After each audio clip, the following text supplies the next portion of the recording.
Hello viewers and my dear students, welcome to my YouTube channel.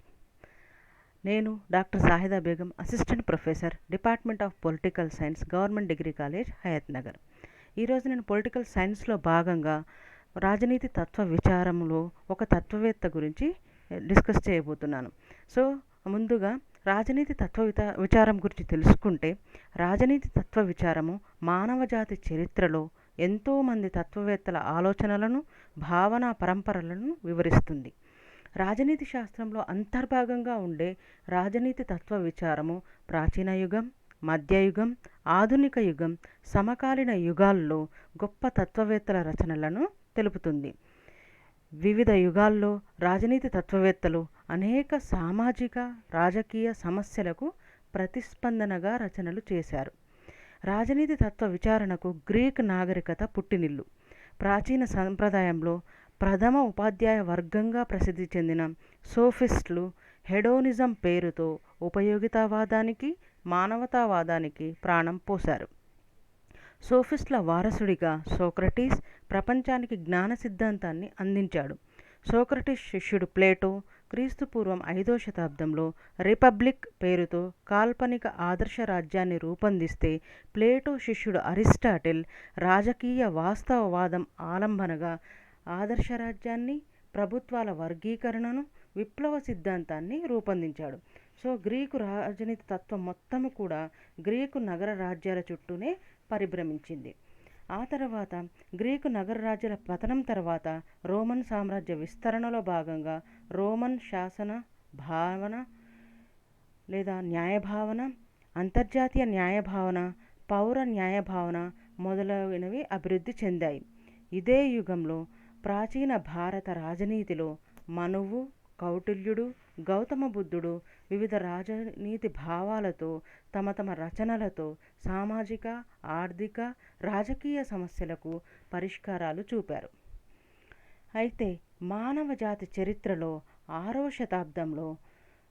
శతాబ్దం నుంచి 13వ శతాబ్దం వరకు గల కాలాన్ని మధ్యయుగాల కాలంగా పేర్కొంటాం. ఈ యుగంలో యూరప్లో భూస్వామ్యవాదం విస్తరించి రాజకీయాలు, మతం పెనవేసుకోవడం ప్రారంభమైంది.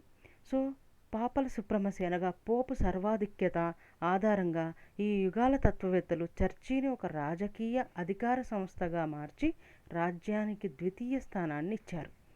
అయితే కొద్దిమంది తత్వవేత్తలు ఈ ధోరణి పట్ల ఉదాసీనత చూపి చర్చి, రాజ్యం సమాంతర సంస్థలుగా అభివృద్ధి చెందాలని ఆకాంక్షించారు. అలాంటి తత్వవేత్తల్లో మరియు మధ్యయుగాల పాశ్చాత్య తత్వవేత్తల్లో ఒకరైన బహుముఖ ప్రజ్ఞాశాలి అయిన సెయింట్ థామస్ అక్వినాస్ గురించి ఈరోజు మనము చర్చించబోతున్నాం. సెయింట్ థామస్ అక్వినాస్ యొక్క ముఖ్యమైన లక్ష్యం ఏంటంటే, మతానికి అనుబంధంగా రాజకీయాలు ఉండాలని ఆయన పేర్కొన్నారు. అంతేకాకుండా సెయింట్ థామస్ అక్వినాస్ మధ్యయుగపు రాజనీతి తత్వంలో హేతువాదాన్ని మరియు క్యాథలిక్ మతంలోని విశ్వాస సిద్ధాంతాన్ని సమన్వయపరిచి రోమ్ సామ్రాజ్యంలో ఒక నూతన రాజనీతి సిద్ధాంతానికి గట్టి పునాదులు వేశారని చెప్పొచ్చు. అలాగే మధ్యయుగంలో చట్టబద్ధమైన న్యాయ వ్యవస్థను నిర్వచించి దాన్ని వర్గీకరించడం ద్వారా రాజనీతి తత్వానికి ఎనలేని సేవ చేశారు అని కూడా చెప్పవచ్చు. అంతేకాకుండా అరిస్టాటిల్ యొక్క తత్వాన్ని క్రైస్తవ మత సిద్ధాంతాలతో జోడించి మితవాద మత బోధకులుగా ప్రఖ్యాతిగాంచారని కూడా మనం సెయింట్ థామస్ అక్వినాస్ గురించి కీర్తించవచ్చు. అయితే ముఖ్యంగా సెయింట్ థామస్ అక్వినాస్ యొక్క పరిచయంలోకి వెళితే, ఈ సెయింట్ థామస్ అక్వినాస్ మధ్యయుగ క్రైస్తవ మతాచార్యుడిగానే కాకుండా రాజకీయ తత్వవేత్తల్లోనూ కూడా ప్రముఖుడు. ఇతను చిన్నతనం నుండే అసాధారణ మేధా సంపత్తిని ప్రదర్శించారు. అలాగే 2 పరస్పర విరుద్ధాలైన హేతువును, నమ్మకాన్ని సమన్వయపరిచిన రాజనీతి తత్వవేత్తగా ప్రసిద్ధి పొందాడు. అయితే ఇతను 1227లో ఇటలీలోని నేపిల్స్, సిసిలీలోని ఉన్నత కుటుంబంలో జన్మించాడు. మౌంట్ కాసినో, నేపిల్స్లో విద్యను అభ్యసించాడు. కలోని, ప్యారిస్ విశ్వవిద్యాలయాల్లో ఉన్నత విద్యను అభ్యసించి అభ్యసించిన విశ్వవిద్యాలయాల్లోనే మతాచార్యునిగా, రచయితగా, మధ్యయుగ చర్చికి ఆయన వైజ్ఞానిక నాయకుడిగా వెలుగొందాడని కూడా చెప్పొచ్చు. అలాగే డొమినికన్ మత సంస్థల్లో చేరాడు. ఆల్బర్ట్ శిష్యునిగా చేరినాడు. ఇతను 1274లో మరణించాడు అని కూడా చెప్పొచ్చు. అయితే ముఖ్యమైన గ్రంథాలు ఏంటి అంటే సెయింట్ థామస్ అక్వినాస్ రచించిన గ్రంథాలు చాలా ప్రాముఖ్యమైనవి. అందులో ముఖ్యమైనవి డి రెజిమనీ ప్రిన్సిపమ్, సుమ్మా థియోలాజికా, సుమ్మా కాంట్రజెంట్లిస్ మరియు అరిస్టాటిల్ పాలిటిక్స్పై వ్యాఖ్యానాలు. ఇవి ప్రముఖమైన గ్రంథాలుగా మనము చెప్పవచ్చు. అలాగే సెయింట్ థామస్ అక్వినాస్ యొక్క ఆ సమకాలీన పరిస్థితులు, అతను జీవించిన పరిస్థితులు, లేకపోతే అతను తత్వాన్ని ప్రతిపాదించినప్పుడు ఆ ఇటలీలో ఉన్న పరిస్థితులను ఒకసారి గమనించినట్లయితే, ఇటలీలోని సమకాలీన రాజకీయాలలో 13వ శతాబ్దంలో పోప్ ఆధిపత్యం చాలా వరకు ఎక్కువగా ఉంది. సో ఐరోపా ఖండ రాజకీయాల్లో కూడా పోప్ ఆధిపత్యానికి లోబడి మాత్రమే రాజులు వ్యవహరించాల్సి వచ్చేది. హేతువు ప్రాతిపదికగా ఆవిర్భవించిన అరిస్టాటిల్ రచనలు ఐరోపా ఖండంలోని రాజకీయాలపై ప్రభావితం చూపించడం స్టార్ట్ అయింది. అప్పుడు అరిస్టాటిల్ తత్వం ఒకవైపు, మతపరమైన విశ్వాసం మరోవైపు హేతువుగా బహుళ ప్రచారాన్ని పొందాయి. పరస్పర విరుద్ధాలైన రెండు తత్వాలను అంటే విశ్వాసము, హేతువును సమన్వయించి పోప్ ఆధిపత్యాన్ని కాపాడడమే సెయింట్ థామస్ అక్వినాస్ యొక్క ముఖ్య లక్ష్యంగా పెట్టుకున్నారు.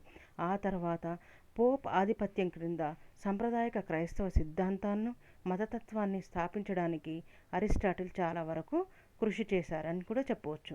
అలాగే రాజనీతి చరిత్రలో సమకాలీన మధ్యయుగంలో చాలా వరకు గందరగోళ పరిస్థితులు ఉండేవి అప్పుడు. సో క్రైస్తవ మత సంస్థలు ఉద్భవించి ఐరోపా రాజ్యాల్లో అభివృద్ధి ప్రధానంగా మత గురువులపైనే ఆధారపడి ఉంటుంది.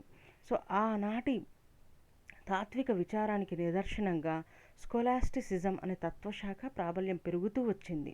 ఈ స్కోలాస్టిసిజం అనగా ఒక సువిశాలమైన సిద్ధాంతం, మానవ జీవితంలోని నైతిక, సాంఘిక, రాజకీయ, ఆర్థిక ఏవైతే సమస్యలన్నిటికీ కూడా స్కోలాస్టిసిజమే పరిష్కార మార్గంగా కనిపించింది. ఈ సిద్ధాంతంలో క్రైస్తవ మత సిద్ధాంతాలు ఏవైతే ఉన్నాయో ఈ సిద్ధాంతం ద్వారా, స్కోలాస్టిసిజం సిద్ధాంతం ద్వారా ప్రజలను బాగా ప్రభావితం చేయబడ్డాయి. ఇది తత్వశాస్త్రము మరియు క్రైస్తవ మతశాస్త్రాల సమ్మేళనంగా ఈ స్కోలాస్టిసిజం అనే సిద్ధాంతం ఉదయించింది. స్కోలాస్టిసిజం క్రైస్తవ సిద్ధాంతాలను సహేతుకంగా సమర్థించడానికే ప్రయత్నిస్తుంది. దీనిలోని హేతువాదాంశము ప్రాచీన గ్రీకు తత్వశాస్త్రం నుండి, విశ్వాస అంశము క్రైస్తవ మత శాస్త్రం నుండి చోటు చేసుకున్నాయి. పవిత్ర రోమన్ సామ్రాజ్యానికి మరియు క్రైస్తవ మతాచార్యుడైన పోప్కి చాలా కాలంగా జరుగుతున్న ప్రచ్ఛన్న యుద్ధం అనేది 13వ శతాబ్దంలో ఈ స్కోలాస్టిసిజం ద్వారా కావచ్చు లేదా మతాచార్యుడి వ్యవస్థ విజయంతో సమాప్తమైందని చెప్పొచ్చు. అలాగే యూరప్ ఖండం మొత్తంలో కూడా పోప్కు తిరుగులేని అధికారాలు సంక్రమించి పలుకుబడి పెరిగి మకుటం లేని మహారాజుగా ఏకఛత్రాధిపత్యంగా పరిపాలన చేస్తూ రావడం అనేది జరిగింది. అలాగే ఈ సమకాలీన పరిస్థితుల్లోనే ఇంకా చెప్పాలంటే ఐరోపా రాజకీయాల్లో రోమన్ క్యాథలిక్ మతస్థులు క్రైస్తవ మతాన్ని ప్రబోధించడానికి సమర్థులైన వారు. వారికి కావాల్సింది ఏంటంటే విస్తృత పరిధిలో పోప్ అధికారంలో క్రైస్తవ మతాన్ని సమన్వయం చేసి శాస్త్రీయమైన మతతత్వాన్ని వ్యాప్తి చేయడమే. ఈ బృహత్ కార్యం ఏదైతే ఉందో విస్తృత పరిధిలో పోప్ అధికారంలో క్రైస్తవ మతాన్ని సమన్వయం చేయడం లేదా మరియు శాస్త్రీయమైన మతతత్వాన్ని వ్యాప్తి చేయడం అనేదైతే ఏ కార్యమైతే ఉందో థామస్ అక్వినాస్ చాలా శ్లాఘనీయంగా నిర్వహించాడు అని చెప్పొచ్చు. సో వీటన్నిటిని చూస్తే రెండు పరస్పర విరుద్ధాలైన హేతువు, విశ్వాస సిద్ధాంతాన్ని సమన్వయపరిచి అధునాతనమైన తాత్విక శాస్త్రీయ భావాలతో కూడిన తత్వశాస్త్రాన్ని సెయింట్ థామస్ అక్వినాస్ సృష్టించాడని కూడా మనము చెప్పొచ్చు. అయితే రాజ్య అవతరణ గురించి, రాజ్యము అనేది ఒక ఆవశ్యక క్లేశం అన్న సనాతన క్రైస్తవ ధర్మాన్ని సెయింట్ థామస్ అక్వినాస్ తన రాజ్య అవతరణ భావాల్లో తిరస్కరించాడు. అంతేకాకుండా రాజ్యం ప్రజా సంక్షేమానికి సాధనం వంటిదని కూడా చెప్పాడు. అలాగే రాజ్యం మానవుని పాప ఫలితంగా ఏర్పడి అతని పతనంతో అంతమవుతుందన్న వాదాన్ని కూడా సెయింట్ థామస్ అక్వినాస్ తిరస్కరించాడు. దానివల్ల దైవదత్తమైన అధికారాన్ని ప్రజలు ఏదో ఒక ప్రభుత్వానికి ఏదో ఒక అధికారానికి అప్పగిస్తారు. ఈ అధికారాన్ని పాలకులు ఒక విధిగా భావించాలి అని చెప్పాడు. అయితే రాజ్యం మానవిక స్వాభావికం, అది మానవ పరిణామ క్రమంలో అవతరించింది. రాజ్యం అధికారానికి మూలం, అంటే రాజ్య అధికారానికి మూలం భగవంతుడే, మానవుడు సంఘజీవి మాత్రమే అని భగవంతునికి ఎక్కువ ప్రాధాన్యత కల్పించింది కూడా సెయింట్ థామస్ అక్వినాస్ అనే చెప్పవచ్చు. అదే రకంగా మానవుడు సంఘజీవి అని కూడా ఏదైతే అరిస్టాటిల్ చెప్పారో అదే వాక్యాన్ని మన సెయింట్ థామస్ అక్వినాస్ బలపరిచారని కూడా చెప్పవచ్చు. అలాగే రాజ్య స్వభావం గురించి సెయింట్ థామస్ అక్వినాస్ యొక్క భావనలు ఏంటంటే, రాజ్యము వ్యక్తి సర్వతోముఖాభివృద్ధిని సాధించే లక్ష్యంతో పనిచేసే సేవా సమితి వంటిది అన్నాడు. రాజ్యం స్వాభావికంగా 2 లక్షణాలను కలిగి ఉంటుంది. ఒకటి ప్రజల మంచిని కోరేది, 2 పాలకుల మంచిని కోరేది. సో ప్రజల మంచిని కోరేదాన్నేమో న్యాయసమ్మతమైనదిగా భావించి దాన్ని రాజరికం అనే పేరు కల్పించాడు. అలాగే పాలకుల మంచిని కోరేదేమో న్యాయసమ్మతం కానిది అని భావించి దాన్ని ప్రజాస్వామ్యంగా మనకు వివరించాడు. సో అలాగే రాజ్య స్వభావం గురించి చెప్తూ సెయింట్ థామస్ అక్వినాస్ భగవంతుడు ప్రపంచాన్ని పాలించినట్లు, హృదయం శరీరాన్ని పాలించినట్లు పాలకులు ప్రజలను పాలించాలని చెప్పాడు. అదేవిధంగా ధర్మబద్ధమైన జీవితాన్ని గడుపుతూ సమాజానికి సేవ చేయడమే పాలకుని యొక్క కర్తవ్యంగా కూడా సెయింట్ థామస్ అక్వినాస్ ప్రబోధించారు. ఇంకా రాజ్య స్వభావం గురించి ఇంకా క్లుప్తంగా చెప్తూ మానవ జీవితం పరిపూర్ణమౌటకు నిర్ణీతమైన నియమబద్ధమైన రాజకీయ జీవితం అనేది పునాది వంటిది అని కూడా పేర్కొనడం జరిగింది. అలాగే సేమ్ అరిస్టాటిల్ లాగానే మన సెయింట్ థామస్ అక్వినాస్ ప్రభుత్వాలను 2 రకాలుగా వర్గీకరించారు.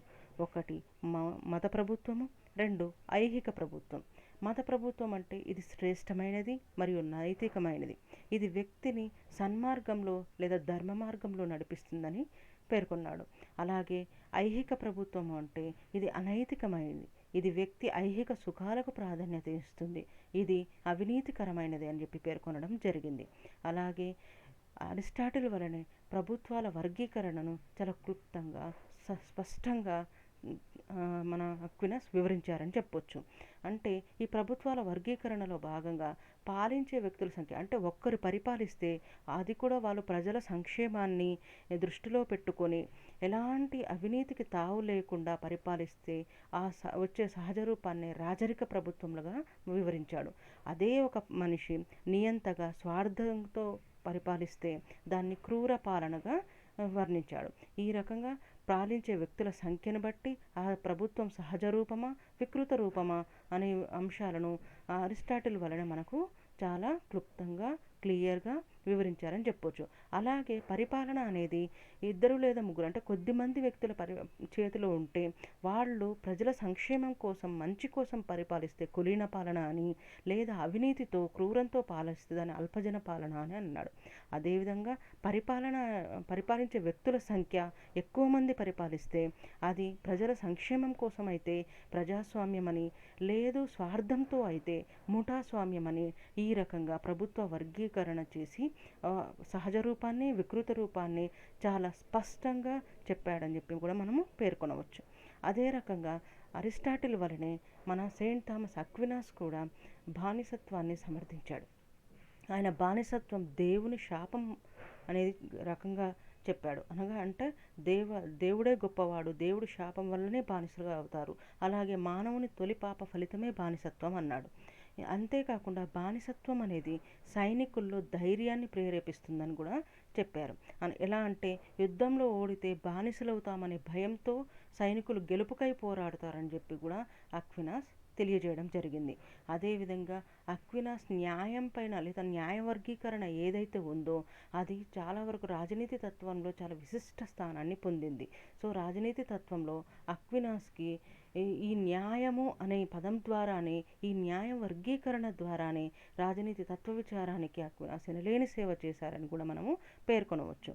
అక్వినాస్ ప్రకారము న్యాయ వర్గీకరణ అనేది చాలా గొప్ప విషయం. ఏ రకంగా అంటే ఏదైతే సమాజ సంక్షేమానికి ఉందో ఆ సమాజ సంక్షేమానికి ఉద్దేశించిన హేతువే న్యాయంగా చెప్పాడు. అలాగే న్యాయం అనేది సార్వజనీనమైనది మరియు న్యాయం అనేది సహజమైనది. ఇది న్యాయ మానవుని హేతువుని ప్రతిబింబిస్తుంది. ఇది మానవుని యొక్క బాహ్య ప్రవర్తనను ప్రతిబింబిస్తుంది లేదా నియంత్రిస్తుంది, కంట్రోల్లో పెడుతుంది అని కూడా మన అక్వినాస్ చెప్పడం జరిగింది. అక్వినాస్ ప్రకారం న్యాయాన్ని 4 రకాలుగా వర్గీకరించారు. అది 1 శాశ్వత న్యాయము, 2 సహజ న్యాయము, 3 మానవ న్యాయము, 4 దివ్య న్యాయం అని కూడా చెప్పవచ్చు. అయితే ఈ రకంగా శాశ్వత న్యాయం, సహజ న్యాయం, మానవ న్యాయం, దివ్య న్యాయం, ఈ 4 రకాలైన న్యాయాలను వర్గీకరించడం ద్వారా దాన్ని ఒక్కొక్కటి వివరిస్తూ అక్వినాస్ న్యాయ వర్గీకరణ ద్వారా చాలా విశిష్ట స్థానాన్ని పొందారని చెప్పవచ్చు. ఈ న్యాయ వర్గీకరణలో భాగంగా మొదటిదే శాశ్వత న్యాయం. ఈ శాశ్వత న్యాయం అంటే ఏంటంటే ఇది భగవంతుని హేతువు. ఇది విశ్వం మొత్తాన్ని శాసిస్తుంది. సమస్త జగత్తు, చరాచర జీవరాశులన్నీ కూడా దీని ప్రకారం నడుచుకుంటాయి. అలాగే శాశ్వత న్యాయంలో మానవుడు తన పరిమితమైన హేతువాద దృష్టితో దీన్ని అర్థం చేసుకోవాలి. ఈ జగత్తు సృష్టి, పాలన మొత్తం కూడా, రక్షణ కూడా దీని ప్రకారం నిర్వహించబడతాయి. భగవంతుని యొక్క సంపూర్ణ వివేకమే శాశ్వత న్యాయం అని కూడా చెప్పాడు. అలాగే రెండవది సహజ న్యాయం. సహజ న్యాయాన్ని న్యాచురల్ లా అంటారు. దీన్ని శాశ్వత న్యాయం యొక్క అంటే శాశ్వత న్యాయం ద్వారా మానవుల్లో ప్రతిబింబించి సహజ న్యాయంగా రూపొందుతుంది. అలాగే ఇది మానవుని మేధస్సు నుండి ఆవిర్భవిస్తుంది. అంటే మానవుల్లో దీనివల్ల ఏంటంటే మానవుల్లో కొన్ని సుగుణాలు ఏర్పడతాయి. పవిత్రంగా జీవించడము, మంచిని పాటించడం మొదలగునవి. ఇది మానవుడు దీనిని కూడా ఏ రకంగా అంటే అర్థం చేసుకోలేడు కొద్దిగా. ఎందుకంటే మానవుడు శాశ్వత న్యాయానికి ఎక్కువ ఇంపార్టెన్స్ ఇస్తాడు కాబట్టి, దీనిలో కొన్ని సందర్భాలు ఉంటాయి కాబట్టి మానవుడు దీన్ని కూడా కొన్ని అర్థం చేసుకోలేదని చెప్పొచ్చు. ఇంకా మూడవది దివ్య న్యాయం. ఈ దివ్య న్యాయం ఏదైతే ఉందో డివైన్ లా. డివైన్ లా ఏంటంటే భగవంతుడు ప్రత్యక్షంగా మానవులకు బోధించిన ధర్మోపదేశాలే ఈ దివ్య న్యాయం. అనగా మానవుడు డైరెక్ట్గా కొన్ని సూత్రాల ద్వారా ప్రజలందరికీ కూడా ఈ ధర్మోపదేశాలు చేశారు. ఫర్ ఎగ్జాంపుల్ ఆ సూత్రాలంటే బుక్స్ అన్నట్టు. ఏవైతే డివైన్ బుక్స్, పవిత్ర గ్రంథాలు ఉన్నాయో అవి ఏ మతానికి ఆ మతానికి ఆ పవిత్ర గ్రంథాలు ఆ భగవంతుని ఉపదేశాలుగా మనం భావిస్తాం. కాబట్టి ఆ భగవంతుడే వాటిని సృష్టించాడు. ఇవి మానవుని హేతువు వల్ల జన్మించినవి కాదు అని కూడా మనం చెప్పవచ్చు. అది కాకుండా ఇది లౌకికమైనది. దీని ఆధారంగానే అంటే దివ్య న్యాయం ఆధారంగానే అక్వినాస్ చర్చి ఆధిపత్యాన్ని సమర్థించాడు. ఈ దివ్య న్యాయానికి లేదా ఆ పవిత్ర గ్రంథాలకు ఎగ్జాంపుల్గా చెప్పాలంటే భగవద్గీత, బైబిల్, ఖురాన్ మొదలైనవని కూడా మనము చెప్పవచ్చు. అదేవిధంగా అక్వినాస్ చెప్పిన ఇంకొక న్యాయం మానవ న్యాయం. ఈ మానవ న్యాయం ఏంటంటే మానవుల కొరకు ప్రత్యేకంగా ఏర్పడిన మానవ న్యాయం. ఇది మానవుల కొరకు మాత్రమే ఏర్పడింది. మానవ హేతువే దీనికి ఆధారం. సమాజ శ్రేయస్సే దీని లక్ష్యం. దీనిని పాలకులు ప్రకటించి రాజ్యంలో అమలు పరుస్తారు అని కూడా చెప్పవచ్చు. అయితే ఈ మానవ న్యాయాన్ని 2 రకాలుగా చెప్పవచ్చు. ఒకటి పౌర న్యాయం, 2 అంతర్జాతీయ న్యాయం. సో ఈ రకంగా మానవ న్యాయాన్ని కూడా 2 రకాలుగా మనకు వివరించి న్యాయం ద్వారా చాలా వరకు రాజనీతి శాస్త్రానికి ఎనలేని కృషి చేశారు అంటే సెయింట్ థామస్ అక్వినాస్ అని మనం చెప్పొచ్చు. అదేవిధంగా అక్వినాస్ చర్చి మరియు రాజ్యం పైన తన అభిప్రాయాన్ని చెప్తూ చర్చి ఆధిపత్యానికి రాజ్యం లొంగి ఉండాలి అని చెప్పారు. అలాగే చర్చి మానవుని ఆధ్యాత్మిక సుఖాల కోసం కృషి చేస్తుంది అని కూడా చెప్పారు. అదేవిధంగా మానవులోని ఆత్మకి చర్చి ప్రతీక, శరీరానికి రాజ్యం ప్రతీక అని కూడా చెప్పారు. అలాగే చర్చి ప్రతినిధి అయిన పోప్కు సార్వభౌమ అధికారం ఉండాలి అని అంటారు. అలాగే పోప్ స్వంత ఆస్తి కూడా కలిగి ఉండవచ్చు అంటారు. అలాగే రాజ్యం భౌతిక అవసరాలు తీర్చడానికి ఈ చర్చి పనికి వస్తుందని కూడా అంటే ప్రయత్నిస్తుందని కూడా మనకు చెప్పడం జరిగింది. వీటితో పాటు చర్చి అధికారాన్ని ధిక్కరించిన రాజును పోప్ అధికారం నుండి తొలగించవచ్చు అని కూడా సెయింట్ థామస్ అక్వినాస్ చెప్పడం జరిగింది. అయితే ఇది చట్టబద్ధమైతే కాదు అని కూడా చెప్పారు. అలాగే చర్చి రాజ్యము విరుద్ధ శక్తులు కావున వాటి మధ్య పరస్పర సహకారము, సామరస్యము ఉండాలని కూడా మనకు సెయింట్ థామస్ అక్వినాస్ చెప్పడం జరిగింది.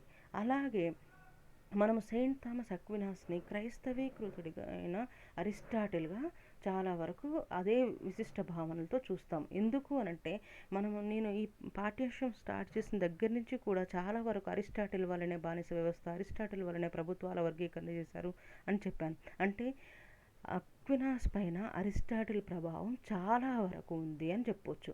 అలాగే అక్వినాస్ ఎవరైతే తత్వవేత్త అరిస్టాటిల్ ఉందో అతని రాజనీతి భావాలతో ప్రతి ఒక్క దానితోటి కూడా చాలా వరకు అంటే చాలా వరకు ఏకీభవించాడు అని కూడా చెప్పొచ్చు.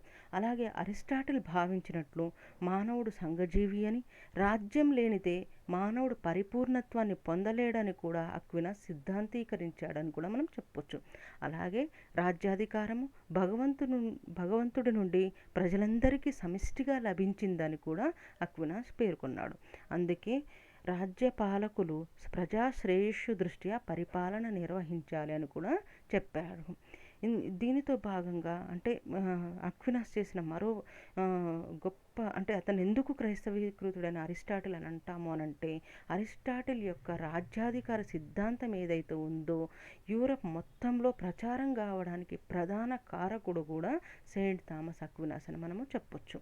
ఇవే కాకుండా పాలకుని విధుల్లో ప్రధానమైంది రాజ్యంలో శాంతి భద్రతలు పరిరక్షించడము, ప్రజా సౌకర్యాలను ఏర్పరచడము, దుష్ట శిష్ట రక్షణ చేయడము, న్యాయాన్ని, ధర్మాన్ని, దేశాన్ని రక్షించడము అని కూడా అరిస్టాటిల్ యొక్క సిద్ధాంతాలను తీసుకోవడం, వాటితో పాటు ఇంకా రాజ్యము, న్యాయము, చట్టాలు, ధర్మము, ప్రైవేట్ ఆస్తి, బానిసత్వము, ప్రభుత్వాలు వంటి అనేక అరిస్టాటిల్ భావనలను సమర్థించి ప్రచారం గావించి ఘనత వహించిన మధ్యయుగపు తత్వవేత్తగా అక్వినాస్ను ప్రశంసించి అందరూ కూడా సెయింటెడ్ అరిస్టాటిల్ అంటే క్రైస్తవీకృతుడైన అరిస్టాటిల్గా ప్రసిద్ధి చెందాడని కూడా మనము ఈ రకంగా సెయింట్ థామస్ అక్వినాస్ గురించి చెప్పొచ్చు. అదేవిధంగా రాజ్యాంగవాదం ఐరోపాలో ప్రచారం పొందడానికి కూడా ప్రధాన కారకుడు అక్వినాస్ అని చెప్పి కూడా ఈ సందర్భంలో సెయింట్ థామస్ అక్వినాస్ గురించి లార్డ్ ఆక్టన్ గారు ప్రశంసించడం మనం చూస్తాము. అలాగే మొత్తంగా చూస్తే సెయింట్ థామస్ అక్వినాస్ బహుముఖ ప్రజ్ఞాశాలి అని అన్నాము. ఇంతవరకు అతను చెప్పిన మొత్తం సిద్ధాంతాన్ని బట్టి చూస్తే చాలా వరకు అక్వినాస్ యొక్క భావాలు కొన్ని అంశాలుగా మనం చెప్పాలనుకుంటే మెయిన్ పాయింట్స్ ఏంటంటే రాజ్యాధికారం అనేది భగవంతుడి నుండి ప్రజలందరికీ సమిష్టిగా లభించింది. సో మెయిన్ పాయింట్స్ వైజ్గా మొత్తం ఇతని సిద్ధాంతాలను మనం క్రోడీకరించి చెప్తే మనము మెయిన్ పాయింట్స్గా ఏం చెప్పొచ్చు అని అంటే మొట్టమొదటిది రాజ్యాధికారం అనేది భగవంతుడి నుండి ప్రజలందరికీ సమిష్టిగా లభించింది. ఇంకొకటి ఏంటి అంటే రాజ్యం కూడా ఒక తప్పించుకోరాని కీడు వంటిది. ఇంకొకటి ఏంటంటే రాజ్యం అనేది కంపల్సరీగా ఉండాలి అని చెప్పాడు. అది కాకుండా ప్రాదేశిక సార్వభౌమత్వం పోపుకు ఉండాలని, చర్చి ఆధిపత్యాన్ని ధిక్కరించిన పాలకుడిని బహిష్కరించాలని కూడా మొట్టమొదటిసారిగా ఇతను తన భావనల ద్వారా వెల్లడించాడు. అదే రకంగా ఐహిక ఆధ్యాత్మిక విషయాలలో పాలకులు మతాచార్యుల యొక్క ఆదేశాలను గౌరవించాలని, ఏ రాజ్యాధికారి అయినా ఒకవేళ చర్చి ఆదేశాలను ఆయన ధిక్కరిస్తే అతన్ని బహిష్కరించాలని కూడా మనకు సెయింట్ థామస్ అక్వినాస్ చెప్పారు. అదే రకంగా రాజరికమే ఉత్తమమైనదని, ప్రజాస్వామ్యంలో మాదిరిగా కాకుండా రాజరికంలో క్రమశిక్షణ, ఐక్యత, పటిష్టతలు పాటించాలని కూడా మనకు సెయింట్ థామస్ అక్వినాస్ చెప్పాడు. అదే రకంగా మానవుల యొక్క మొదటి పాప ఫలితమే బానిసత్వం అని, సో బానిసత్వం అనేది సైనికుల్లో చాలా వరకు గెలవాలని కాంక్షను మనకు తెలుపుతుందని కూడా మనకు అక్వినాస్ చెప్పారు. అదే రకంగా అంటే బానిసత్వం ద్వారానే ధైర్య సాహసాలు పెరుగుతాయి అని చెప్పి తన ఉద్దేశం. అలాగే భగవంతుని యొక్క హేతువే శాశ్వత న్యాయమని, అదే చాలా వరకు రియల్ అని కూడా తను చెప్పాడు. అంతేకాకుండా రాజ్యము అనేది, శాసనము అనేది ఏదైతే ఉందో మానవుని యొక్క న్యాయాన్ని అతిక్రమించరాదు అని కూడా మనకు సెయింట్ థామస్ అక్వినాస్ చెప్పడం జరిగింది. అందుకే సెయింట్ థామస్ అక్వినాస్ని మనము అన్ని రకాలుగా బహుముఖ ప్రజ్ఞాశాలిగా మరియు ఒక మొత్తం గ్రీకు తత్వవేత్తల్లో కూడా అంటే గ్రీకు తత్వవేత్తల ద్వారా ప్రభావితం పొందిన మధ్యయుగపు తత్వవేత్తగా మనము మతాన్ని మరియు రాజకీయాలని మేళవించి రెండిటికి సమన్యాయం చేసి రెండు పరస్పర విరుద్ధాలైన హేతువును విశ్వాసాన్ని సమ్మేళితం చేసి చాలా చక్కగా తన అభిప్రాయాలను చెప్పి ఒక విశిష్టమైన న్యాయ వర్గీకరణ, ప్రభుత్వాల వర్గీకరణ ద్వారా రాజనీతి తత్వ విచారానికి ఎనలేని సేవ చేశారని కూడా మనం ఈ రకంగా చెప్పవచ్చు. సో ఇంతటితో సెయింట్ థామస్ అక్వినాస్ గురించి ముగిస్తూ మరి ఒక క్లాస్లో ఇంకొక తత్వవేత్తను చర్చిద్దాం. అంతవరకు బాయ్. Thank you.